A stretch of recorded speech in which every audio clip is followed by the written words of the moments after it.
Happy 4th of July. Which Trojans are trying to separate themselves and gain some independence?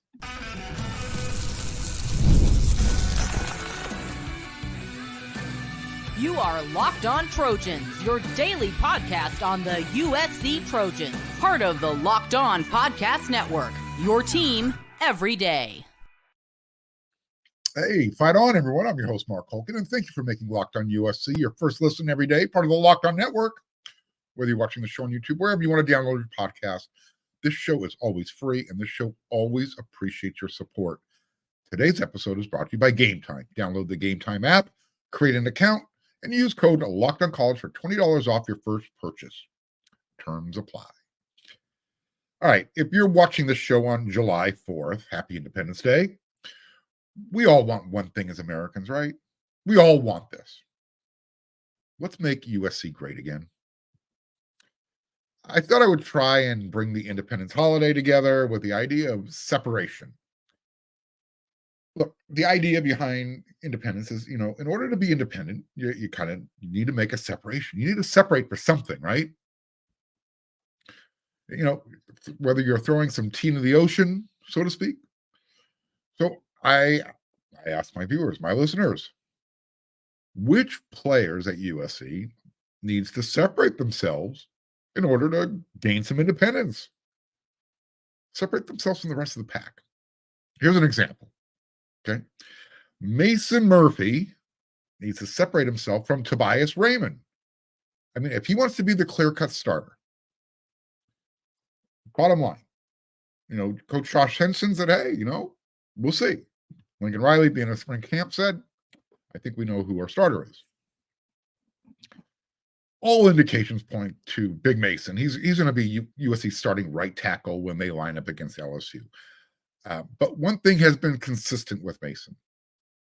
He's been inconsistent. Now, some of that has to do with, playing left tackle one game, right tackle another game, and even rotating in a guard another time.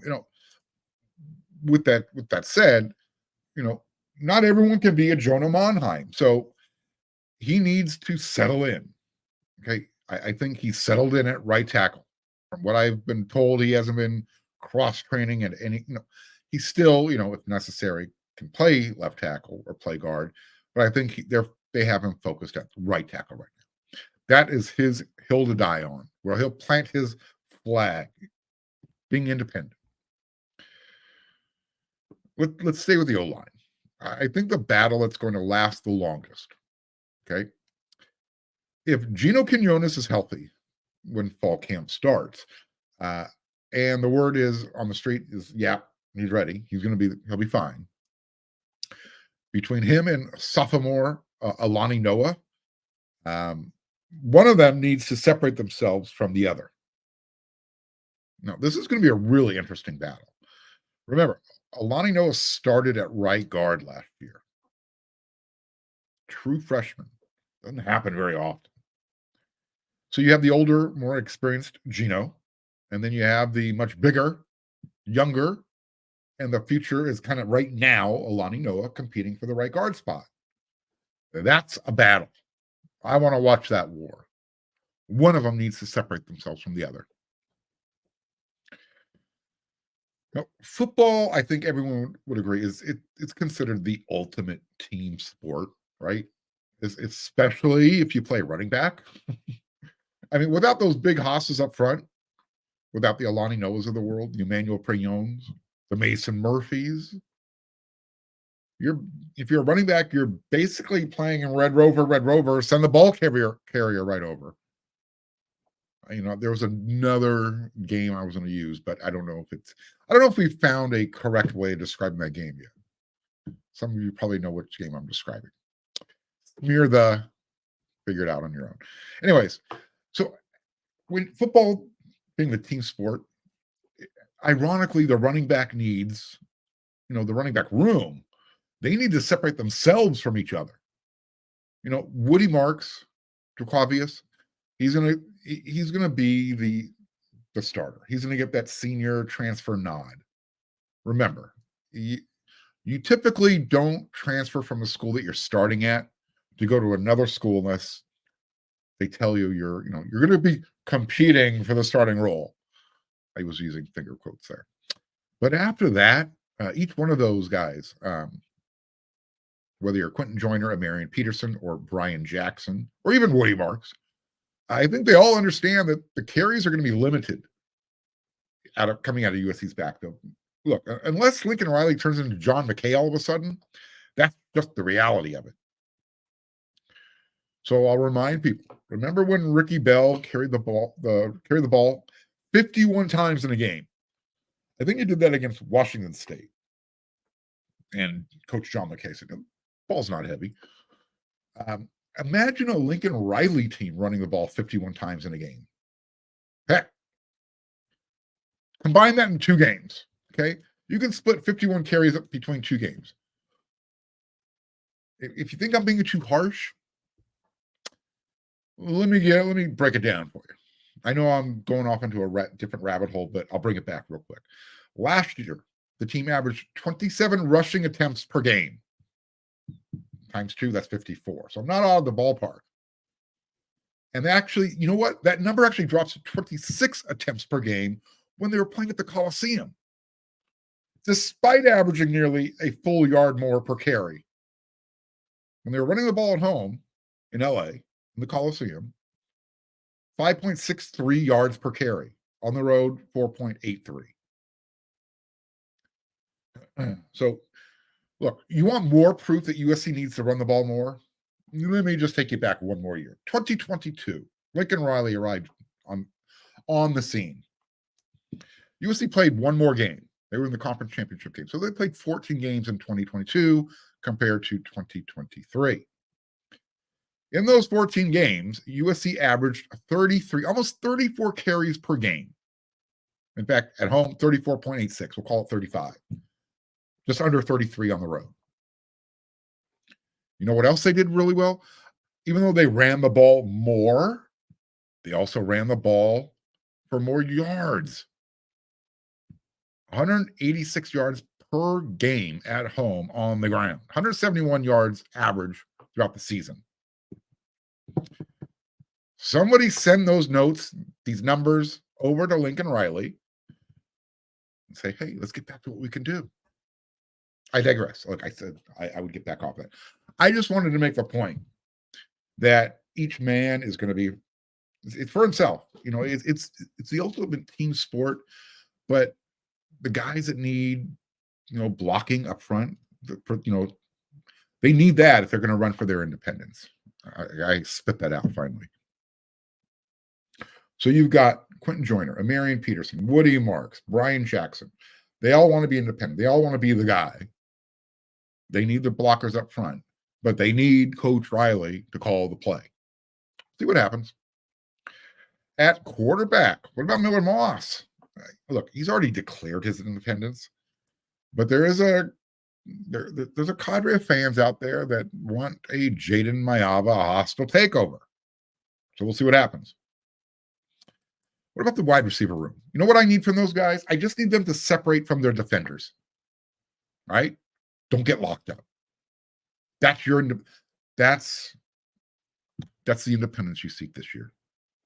Separate from the defenders. I'm not saying you didn't do it last year, but the other thing these guys might want to be a little bit more, they want to separate themselves from the rest of the wide receiver groups around the country.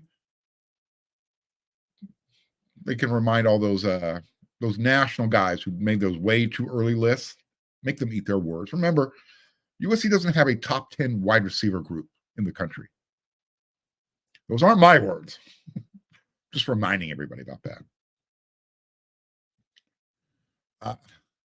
Yeah, I've gone over that list before. I'm not going to do it now. Anyways, so Deuce, Jacoby, Mackay, Zachariah, Kyron, they needed to declare their independence. I sort of alluded to the tight end room the other day on Locked On USC, my everydayers. You heard me say who my surprise starters might be at the beginning of at some point during the season. What it really comes down to, and it applies to the entire tight end room as a whole, not just Walter Matthews. The tight end that run blocks the best will separate himself. to coin the phrase, no blocky, no rocky, but also ... no independence. I'm going to do the defense in the next segment, but I wanted to get a couple of really quick recruiting notes in there for you, all you guys who are tuning in this July 4th. Happy Independence Day once again. Linebacker Christian Gass from Georgia. Yeah, he's choosing between USC, Georgia, and Tennessee. That'll be happening on July 20th. Don't hold your breath, everyone. This one's probably going to be Georgia's to lose. Okay. However, that might not be what everyone wanted to hear. There is more smoke. Okay. And it's coming from the Riley Pettyjohn recruitment. Coming from that camp. Not saying there's white smoke coming from the Vatican yet, but they're it's starting to feel like the Cardinal and Gold is separating themselves from the Buckeyes. Remember, I told you the other day on Locked on USC. Neither one of the Texas schools seem to be even in the mix, whether it's Texas or A&M. It's USC versus Ohio State. And it seems like it's going to be USC. P.S. WeRC.com, Scott Schrader. He'll be there live in McKinney, Texas, covering the event, 9 a.m. Pacific time, 11 a.m. Central time. So, those of you who are interested, make sure you're tuning in.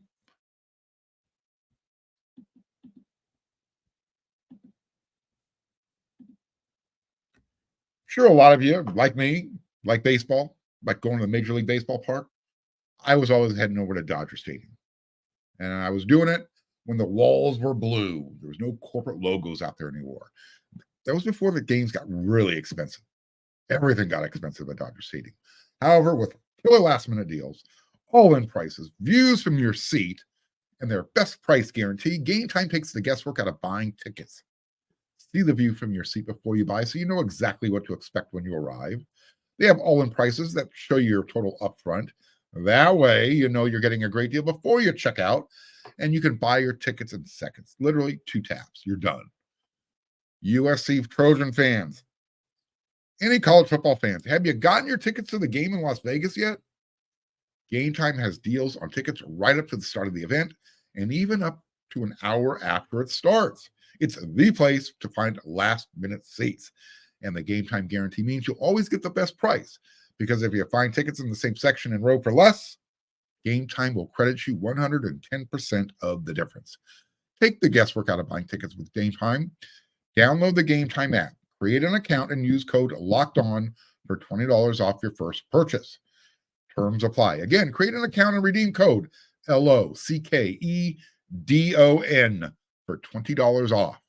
Download Game Time today. Last-minute tickets, lowest price, guaranteed.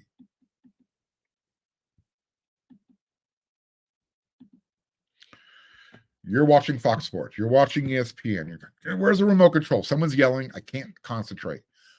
Well, you know what? If you make the switch over to Locked On Sports Today, it's a free 24/7 sports streaming channel programmed for you every day to bring you the biggest stories without all the screaming. Locked On Sports Today will bring you can't-miss analysis. It'll bring you opinions, and it'll bring you news. And it's streaming for you 24/7 on YouTube or the free Amazon Fire TV channels app, part of the Locked On Podcast Network, your team every day. I'll spit that out. Don't worry. All right, we're on the defensive side of the ball right now. Okay, guys who need to declare their independence, separate themselves. You're going to start up front again. Corey Foreman, he sought out his independence. He sought it out in a place called Fresno State. And I hope he becomes the defensive leader everyone wanted him to be when he was at USC. With that said, on yesterday's episode of Locked On USC, everydayers heard it. Maybe you weren't here. Become an everydayer. If you're watching on YouTube, hit that subscribe button, hit that bell notification button, smash that thumbs up. So I gave you my 3 deep along the defensive line. Let me remind everybody real quick. First line, Elijah Hughes, defensive end, Bear, defensive tackle, Kobe Pepe, nose tackle, Jamil Muhammad, defensive end, rush end. 2 deep, Anthony Lucas, Jade Abasari, Nate Clifton, Braylon Shelby. Third line in, Devin Tompkins or Sam Green, Carlon Jones, Gavin Meyer, Cameron Fountain. Now, just as a reminder again, if Solomon Tuliaupupu is healthy, ready to go, I'm designated. I want him playing inside a defensive tackle. I think that's where he's best suited. There is one spot specifically that is going to be a big fight throughout the season because you got guys trying to separate themselves. I know I'm using that term a lot, but that's what the show's all about. Independence, separating yourself. Everybody there who plays defensive end, rush end, has the ability. Starting with Jamil Muhammad. Last year he was USC's best playmaker, getting in the backfield. He had 6.5 sacks, 10.5 tackles for loss. Thing is, though, all of that production came in USC's first 6 games of the year. They won those 6 games. It stopped after that. Jamil needs to be able to separate himself. He needs to be able to do that against LSU. And then carry that on through all the way into November and December and January. The difference between Jamil and guys like Anthony Lucas or Braylon Shelby or David, DJ Peavy, or Cameron Fountain, Jamil has the experience. Lucas does too, but I don't think they're putting him at rush end anymore. Those other guys, they look like they're ready to take over the spot that Jamil occupies. Again, Muhammad has the experience. Those other guys, they just need to get out there. They need to take it. Now is the time for Kobe Pepe to declare his independence. Say, nose tackle land is mine. Plant that flag. Okay? I mean, talk about the square peg that was trying to fit into a round hole in Alex Grinch's scheme. If not now for Pepe's separation and his independence, then when? He is your prototypical nose guard. I'm not talking about in a 3-4 alignment. I'm talking about in the 4-3. Guy you want lining up right over the ball, the one gap.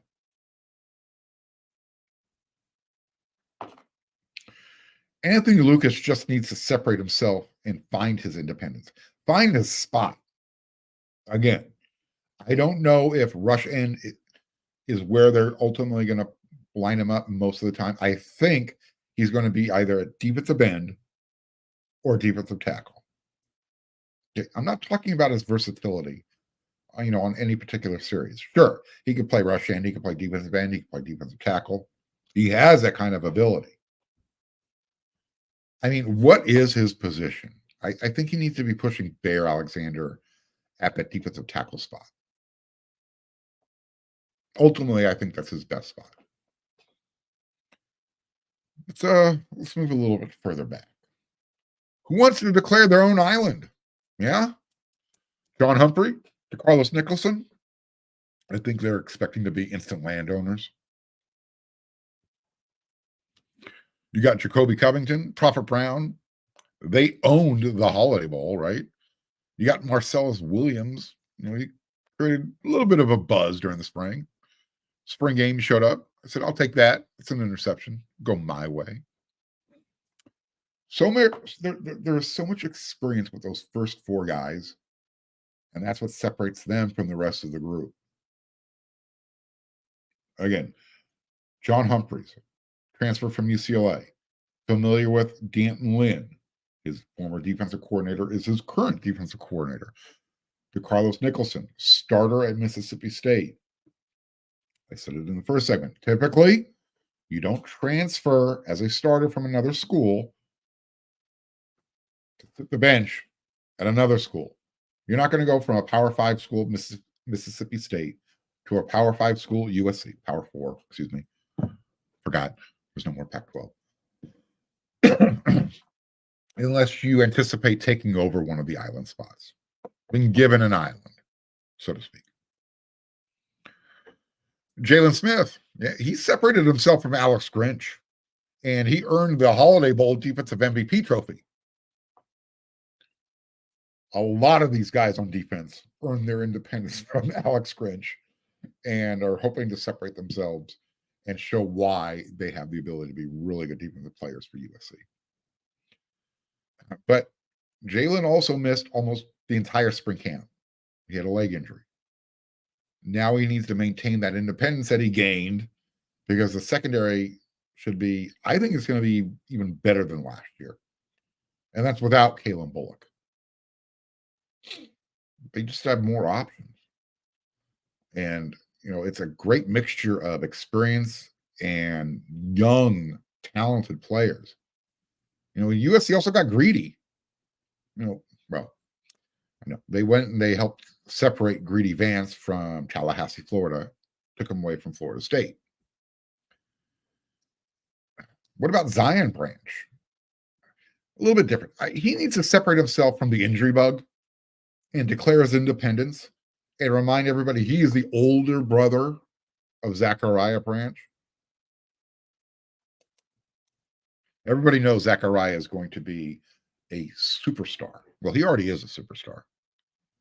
Zion Branch, again, he was one of the most highly recruited safeties when he was going through the process. He just needs to separate himself from the injury bug. Stay healthy.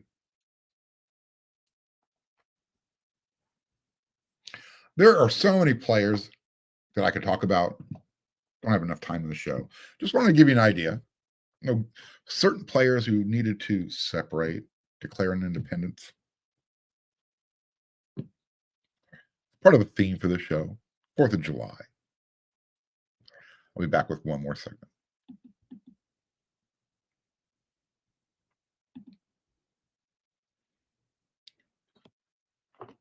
Speaking of throwing tea into the ocean, starting a revolution. Remember, there was a large group of not just Trojan fans. There were people behind the scenes that wanted to see USC declare their independence from conference play. Go out, be like Notre Dame. Okay, well, now there's a 12 and soon to be a 14-team playoff system. Question now is, will Notre Dame remain independent? Will they go full charter member into a conference? They play as a part of the ACC conference, but they're not really in the conference. The goal for USC at the time was, to get away from the Pac-10, Pac-12. It was just weighing them down. This was actually being discussed behind the scenes. I talked to some TB executives a few years ago, and they said there was some discussions going on. There was the idea of NBC making it just a USC Notre Dame all-day affair. You got the Notre Dame game in the morning or early afternoon, and then you can do USC, early afternoon, late afternoon, filling those two windows. Can you imagine that if that had happened? It was discussions. We know eventually what happened. Would it have been a good idea to go to independent for USC, seeing where college football is today, how the landscape has changed, how the republic has changed? And you think about it, you've got super conferences forming, but I think eventually even these super conferences are going to disappear, and each team will ultimately be independent and be part of just a large group of teams that everybody schedules amongst themselves. I've talked about this before. So what happens? Where do we go from here? I don't know. I know that it's the 4th of July. I know it's Independence Day. I hope everybody's I hope everybody gets to enjoy their day. Hit the barbecue scene. Watch some old USC football, basketball on YouTube. Talk about it with your friends and family. Spread the word about Locked On USC. And when you're not watching Locked On USC, you're heading on over to WeRC.com. Don't forget to tell everybody about that. Okay? You should be focused on Locked On USC And when you're not focused on Locked On USC, part of the Locked On Network, you're over there at weareusc.com. I'll be back tomorrow with another episode. I'll have my Friday rant. We'll close the week out. I'll have some recruiting news. I'll have some team news. That's what we do around here. So until then, everyone, you know what to do.